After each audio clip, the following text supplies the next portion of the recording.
In the world of the very small, particles behave in ways that defy our daily intuition. Let's look at quantum superposition. Superposition is a fundamental principle of quantum mechanics. It describes a state where a particle exists in multiple possibilities at the same time.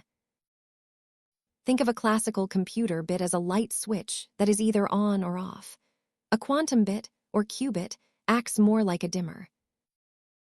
These particles exist in a cloud of probability. It is only when we observe them that they settle into a single, definite state.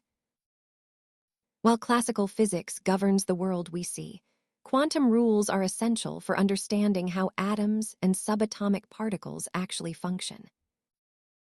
Before measurement, a particle has a specific probability of being found in one state or another, represented by these balanced odds.